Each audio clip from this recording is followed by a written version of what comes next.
Hey, what's up, everybody? We up here on the top on the Pooter, and we gonna go try to catch some grayling today. But first, we need to make a phone call. All right, stay tuned.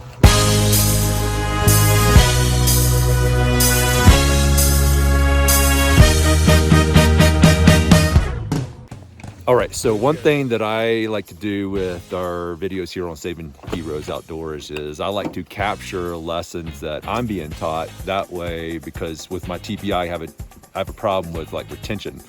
So a lot of these videos that you see, I'm actually preaching to myself, or I'm gathering information so I can go back and reflect on it, because what Spencer's getting ready to teach me, I'm just not going to remember. So having it here, is for my benefit, but hopefully you guys can glean off of it as well. All right, check it out.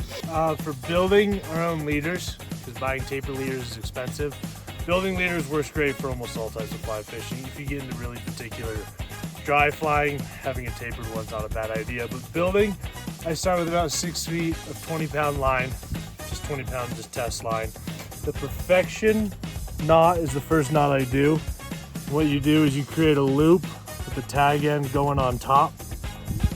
And then what you do is you wrap, whoops, I lied.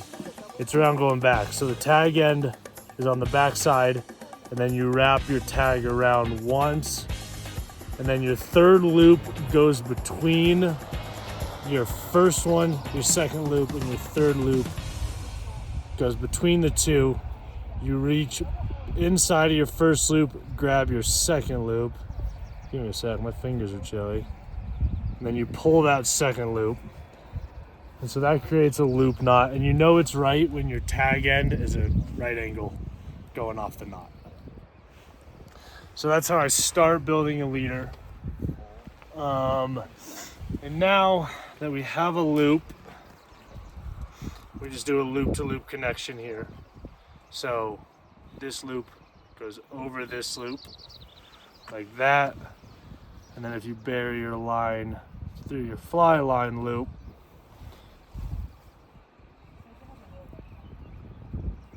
you have just a simple loop-to-loop connection like that.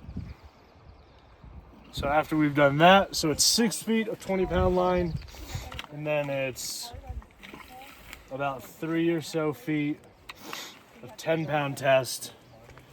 10-pound test, we use a triple surgeon's knot to connect. So what you do is you get the 20-pound line and you get the 10-pound line, and you lay it over the top of each other. And then both of those lines get wrapped around each other to create a loop. So it's just a double lined loop. And then the triple surgeon's knot is basically 3 overhand.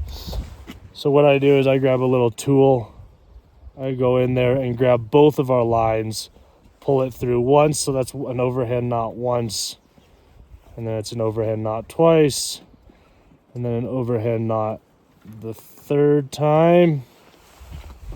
So now we have our 20-pound line, and then the tag of our 10-pound line, 3 loops around, and then the tag of our 20-pound line, and then our 10-pound line going out.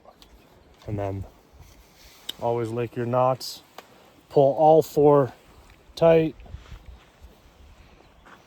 And so that's basically the first step of a taper. Why do you lick your knot?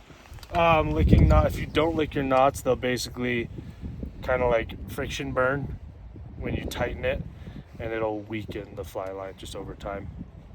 If you tie a knot and you notice that your fly line gets kind of bumpy and not as smooth, it's a friction burn, and it's just a weak point on.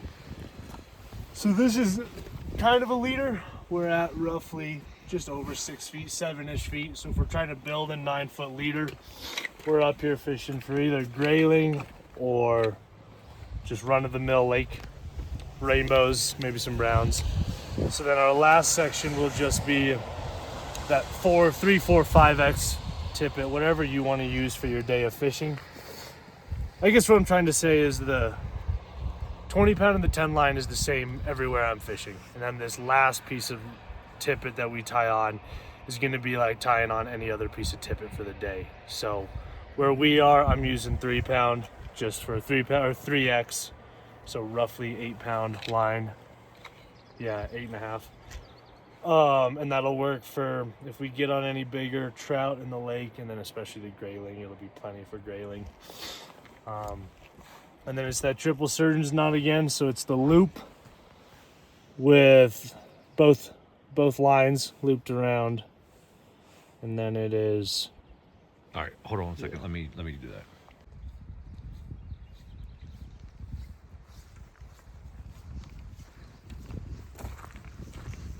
Every year it's getting later.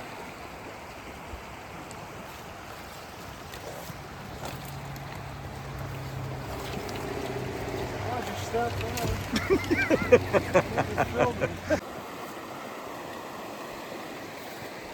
fun maneuver you did.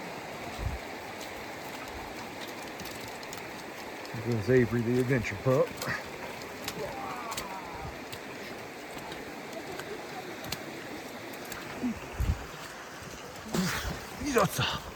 What happened? Oh, helping the old man? Yeah. Exactly.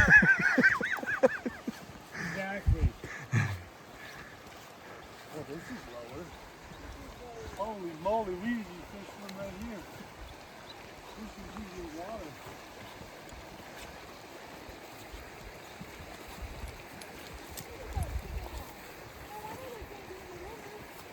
You're not wrong. You might not be able to spot that.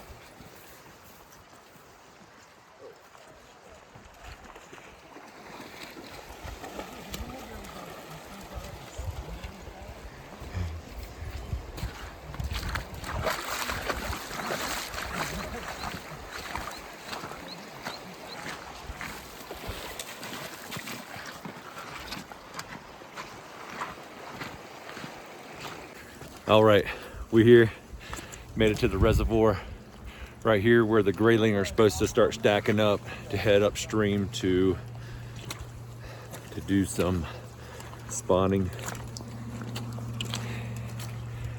And we're gonna spread out, see if we can locate them, and then go from there.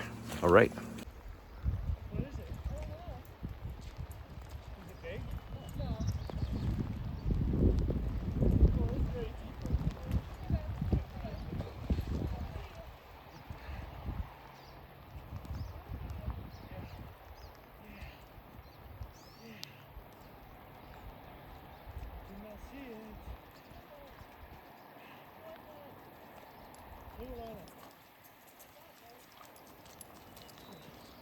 it's very deep.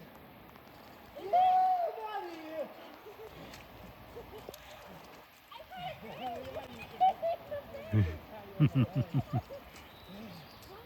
that. It's a grayling. Got him.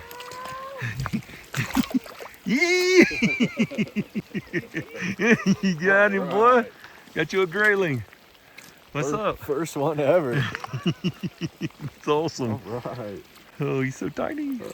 So cute. Okay, so I caught my first grayling. Not on a fly rod. I did have a bite on a fly rod, but I got it on my spinner with a little tube. Them things are so slippery. I was trying to get it to where I could take a picture. It didn't happen. It's got back in the water.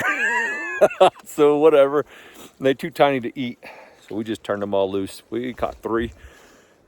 And we're cold. We've been rained on. And the sun's finally coming out, but so is the wind.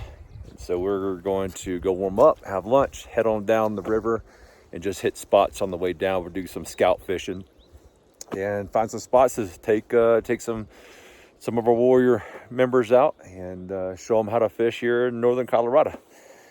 But we got to learn it first. Okay, keep it going. Caught my first grayling. That was a pretty awesome experience. There's a deep little channel that runs out here. It was kind of hard to see. You can kind of see it a little bit better now that the sun's coming out. And what we found out is they're kind of just sitting on the bottom, right at the bottom of these channels before they make it upstream to do some spawning.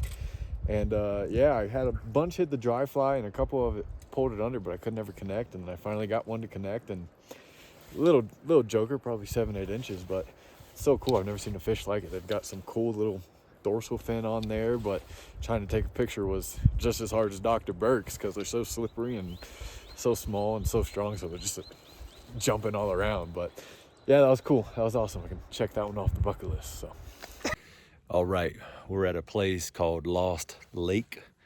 It's up here by Chambers. And it is full of lily pads. It is pretty cool. Reminds us of Florida. Yeah, so instinctively we want to grab some Carolina rigs or some tubes and start throwing it out here for some big bass. But what we're seeing are just trout so far. I haven't caught anything, had a few bites, but the weather's turned out all right. And gosh, man, I might end up setting up a camp out here to where we can bring some paddle boards and inflatable kayaks out and come get after it. But Nick's over there trying to grasshopper because that's what I got to hit on. Yeah, if you know about this lake, then you know. If you don't, then maybe I'll bring you another video about this lake specifically. So we'll see. Hopefully we stay out here by ourselves because it doesn't look like very many people know about it, or there's not a lot of fish here or something. But we get on after it.